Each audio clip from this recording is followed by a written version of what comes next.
একটি ছোট পিঁপড়ে আপনার পায়ে কামড়ে দিতে পারে, কিন্তু আপনি তার পায়ে কামড়াতে পারবেন না।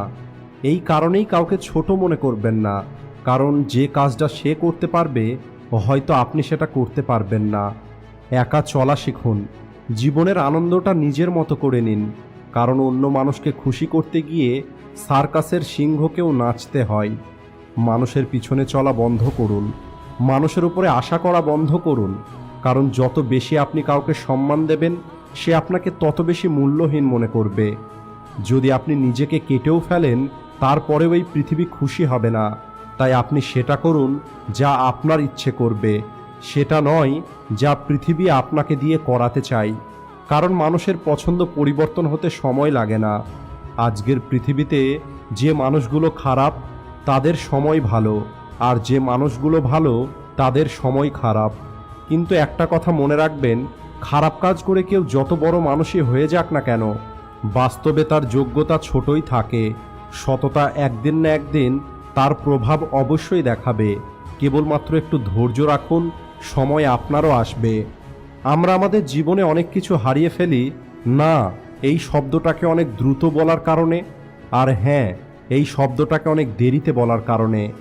জীবনে যদি আপনাকে সঠিক রাস্তা দেখানোর মতো কোনো বন্ধু থাকে, তাহলে সেটা হচ্ছে আপনার অভিজ্ঞতা। জীবনে বড় হবার জন্য কেবলমাত্র কোনো ডিগ্রির প্রয়োজন নেই। একটি মানুষের চিন্তা এবং তার কাজ, এই দুটোই তাকে মহান তৈরি করে। যদি কোনো মানুষ আপনাকে দেখে হিংসে করে, তাহলে এতে তার কোনো দোষ নেই, বরং এটা আপনার যোগ্যতা যা দেখে সে হিংসে করতে বাধ্য হয়। সম্পর্ক তো সেটাই ভালো যেখানে একে অপরের গুরুত্ব বোঝানো হয়, যোগ্যতা নয়। যদি আপনি আপনার কাছের মানুষগুলোর আসল রূপ দেখতে চান, তাহলে আপনার খারাপ সময়ে তাদের সঙ্গে সাহায্য চেয়ে দেখবেন। জীবনের প্রত্যেকটি সমস্যা ট্রাফিকের লাল লাইটের মতো হয়। যদি আমরা সামান্য কিছুক্ষণ অপেক্ষা করি, তাহলে সেটা আবার সবুজ হয়ে যাবে। তাই ধৈর্য রাখুন, চেষ্টা করতে থাকুন, সময় অবশ্যই পরিবর্তন হবে। যখন নদীতে জল ভরে যায়, তখন মাছ পিঁপড়েকে খেয়ে নেয়, আর যখন নদীর জল শুকিয়ে যায়, তখন ওই মাছকেই পিঁপড়ে খেয়ে নেয়। অর্থাৎ এই প্রকৃতি সবাইকে কখনো না কখনো সুযোগ অবশ্যই দেয়। কেবলমাত্র আপনি আপনার সুযোগের অপেক্ষায় থাকুন।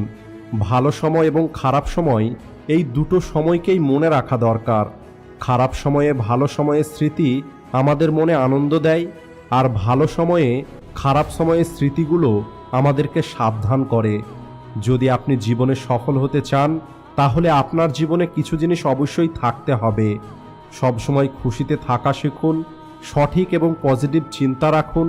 মনে রাখবেন, পরিশ্রম করে খুশি পাওয়া যায়, তাই পরিশ্রম অবশ্যই করবেন। যতটা সম্ভব অন্যের সাহায্য করবেন। নিজেকে ভালোবাসুন এবং নিজের খেয়াল রাখুন। অন্যের মধ্যে খারাপ কিছু খুঁজে বার না করে বরং নিজেকে আরও বেটার তৈরি করার চেষ্টা করুন। আর সবসময় নতুন কিছু শিখতে থাকুন। আর যেখান থেকে আপনি শিক্ষা পাবেন, সেখান থেকে শিক্ষা গ্রহণ করুন। আর খারাপ মানুষগুলোর থেকে দূরে থাকবেন। খারাপ মানুষগুলোর থেকে সাবধানে থাকা যতটা গুরুত্বপূর্ণ, তার থেকে অনেক বেশি গুরুত্বপূর্ণ হলো খারাপ চিন্তা থেকে দূরে থাকা।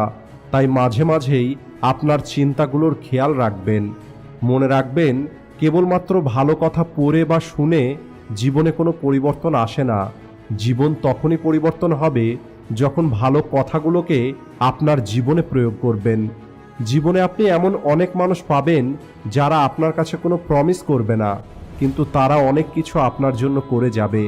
তাই সবার সঙ্গে থাকুন অথবা একা থাকুন, কিন্তু মনের মধ্যে কখনোই স্বার্থ রাখবেন না। সবশেষে এটাই বলতে চাই, যদি কারোর বাড়িতে যান, তাহলে নিজের চোখকে নিয়ন্ত্রণে রাখুন, যাতে আপ্যায়ন ছাড়া আপনি আর কিছুই দেখতে না পান। আর যখন তার বাড়ি থেকে বেরিয়ে আসবেন, তখন নিজের মুখকে এত বেশি নিয়ন্ত্রণে রাখবেন যাতে সেই ঘরের সম্মান সুরক্ষিত থাকে। আমরা সব সময় এখন একটা কথা শুনতে পাই যে পৃথিবী বদলে গেছে, কিন্তু একবার একটু ভেবে দেখবেন কি পরিবর্তন হয়েছে পৃথিবীতে। লঙ্কা আজও ঝাল, আম আজও মিষ্টি, লেবু আজও টক, পাতা আজও সবুজ। যদি কোনো কিছু পরিবর্তন হয়েছে, তাহলে মানুষের মনসত্ব, আর মানুষ দোষ দিয়ে বেড়ায় সমগ্র পৃথিবীর। ধীরে ধীরে সবসময় আপনি চলতে থাকুন, কারণ একটি সময় পর দাঁড়িয়ে থাকা জলও নষ্ট হয়ে যায়। যদি আপনি জীবনে খুশিতে থাকতে জানেন, তাহলে আপনার জীবনে অনেক কিছু কম থাকার পরেও আপনি খুশিতে থাকবেন। কিন্তু যদি আপনি খুশিতে থাকতেই না জানেন, তাহলে আপনি সব পরিস্থিতিতেই দুঃখে থাকবেন। আর আপনার চিন্তা যদি পজিটিভ না হয়, তাহলে আপনার কাছে সোনার মহল থাকলেও আপনি খুশি হতে পারবেন না। তাই নিজের জীবনের তুলনা কখনোই অন্য কারোর সঙ্গে করবেন না। আর যখন আপনি তুলনা করা বন্ধ করে দেবেন, তখন আপনার নিজের জীবনটা আরও বেশি ভালো মনে হবে। সমস্যা দেখে পালিয়ে যাওয়া কোনো সমস্যার সমাধান হতে পারে না। তাই আপনার জীবনে আসা প্রত্যেকটি সমস্যার মোকাবেলা করুন। আর এটাই হলো সমস্যা থেকে মুক্তি পাওয়ার সবথেকে ভালো উপায়। যদি ভিডিওতে বলা কথাগুলোর সঙ্গে একমত হয়ে থাকেন, তাহলে ভিডিওটিকে কারোর না কারোর সঙ্গে অবশ্যই শেয়ার করবেন। দেখা হচ্ছে পরের ভিডিওতে। Thanks for watching.